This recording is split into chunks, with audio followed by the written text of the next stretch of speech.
আমি 10,000 বের করেছি। আমার কাছে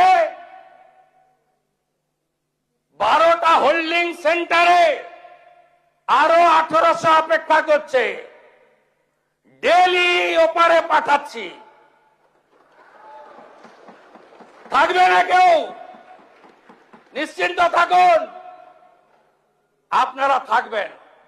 ধরো আর বিএসএফ কে দাও, নো জেল। আমাদের টাকাতে অন্নপূর্ণা যোজনা হবে, প্রধানমন্ত্রী সূর্য ঘর হবে, বার্ধক্য ভাতা বিধবা ভাতা বাড়বে, বেকার যুবক যুবতী চাকরি পাবে, ভাঙা স্কুলটাকে সোজা করব, পানীয় জলের আরো ব্যবস্থা করব। কিন্তু ওই লোকগুলোকে জেলের খাওয়ার কাপড় ওষুধ দিতে পারবো না। আমি 10,000 বের করেছি। আমার কাছে 12টা হোল্ডিং সেন্টারে আরো 1800 অপেক্ষা করছে। ডেলি ওপারে পাঠাচ্ছি। থাকবে না কেউ, নিশ্চিন্ত থাকুন, আপনারা থাকবেন। মাননীয় বিরোধী দলনেতা, আজকের বক্তৃতা আপনার ছিল আপনার ওই কমিউনিস্ট আন্দোলনের মতো, পশ্চিম বাংলার বিরোধী দলনেতার মতো বক্তব্য ছিল না।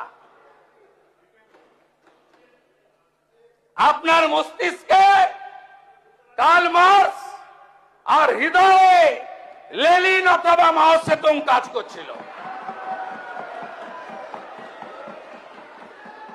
যারা একটা সময় বলেছিল নেতাজিকে তোজর কুকুর, আর রবীন্দ্রনাথ ঠাকুরকে বলেছিল বুর্জুয়া কবি, তাদের কাছ থেকে উপদেশ আমরা নেব না। আপনি বলছেন এখানে এই হচ্ছে, তা বাংলাদেশে রবীন্দ্রনাথ ঠাকুরের স্মৃতিচিহ্ন মুছেছে, বললেন না কেন? অবনীন্দ্রনাথ ঠাকুরের বাড়ি আক্রান্ত, বললেন না কেন? সত্যজিৎ রায়ের বাড়ি আক্রান্ত, বললেন না কেন? অসংখ্য তালিকা আছে, লম্বা লিস্ট। আপনাদের কেউ কেউ বলেছেন এসআইআর, কারা অনুপ্রবেশকারী, কারা ভারতীয়, একদম ক্রিস্টাল ক্লিয়ার। কারা অনুপ্রবেশকারী আপনারা আগে দেখতে পাচ্ছিলেন না। আমরা ভারত সরকারের আইন কার্যকর করেছি। ধরো আর বিএসএফ কে দাও, নো জেল। আমাদের টাকাতে অন্নপূর্ণা যোজনা হবে, প্রধানমন্ত্রী সূর্য ঘর হবে, বার্ধক্য ভাতা বিধবা ভাতা বাড়বে, বেকার যুবক যুবতী চাকরি পাবে, ভাঙা স্কুলটাকে সোজা করব, পানীয় জলের আরো ব্যবস্থা করব। কিন্তু ওই লোকগুলোকে জেলের খাওয়ার কাপড় ওষুধ দিতে পারবো না। আমি আপনার কাছে হিসাব পাঠিয়ে দেব, কোন ভারতীয়র দুশ্চিন্তা নেই, কোন ভারতীয়কে এতটুকু চিন্তা করতে হবে না। তিনি যে ধর্মের হন, যে সম্প্রদায়ের হন, যে দলেরই হন, সিএ এর আওতায় যারা আসেননি, বাকি যারা ঢুকে পড়েছেন, এখনো অবধি আমি 10,000 বের করেছি। আমার কাছে 12টা হোল্ডিং সেন্টারে আরো 1800 অপেক্ষা করছে। ডেলি ওপারে পাঠাচ্ছি। থাকবে না কেউ, নিশ্চিন্ত থাকুন, আপনারা থাকবেন।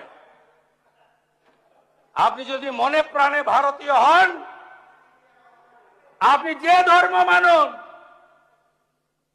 যে দল করুন, আপনার কিচ্ছু হবে না। কিন্তু ভোট ব্যাংকের জন্য আমরা এই জিনিস বরদাস্ত করব না। আপনাদের কাছে আমি প্রশ্ন করতে চাই,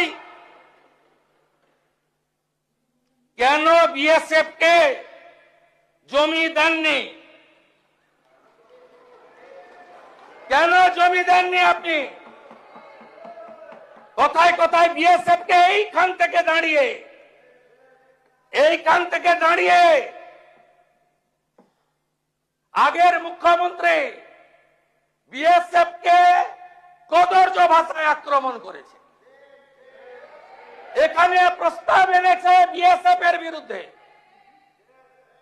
জমি দিয়ে তারপরে নিন্দা করতে পারতেন।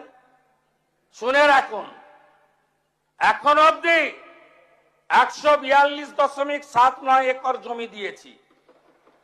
কোচবিহার 22.95, জলপাইগুড়ি 35.165, দার্জিলিং 8.815, সব মিলিয়ে এই 600 কিলোমিটার এলাকা কয়েক মাসের মধ্যে একদম বেড়া তৈরি হয়ে যাবে। তার আগে যারা পালাতে চান পালিয়ে যান। আমার ডাকে সাড়া দিয়ে হাকিমপুর দিয়ে অনেকেই পালিয়েছে। বাকি যদি আপনাদের পরিচিত কেউ থাকে তাদেরকে বলুন তাড়াতাড়ি চলে যাওয়ার জন্য। রাষ্ট্রের সুরক্ষা, রাষ্ট্রের নিরাপত্তা আর বাংলাকে সুরক্ষিত মজবুত করার জন্য এই সরকারের নীতি একদম পরিষ্কার। এই বিষয়ে আঙ্গুল তুললেই জসমিন দেশে যদাচার। যে ভাষায় যে কথা বোঝে সেই ভাষায় আমরা উত্তর দেব।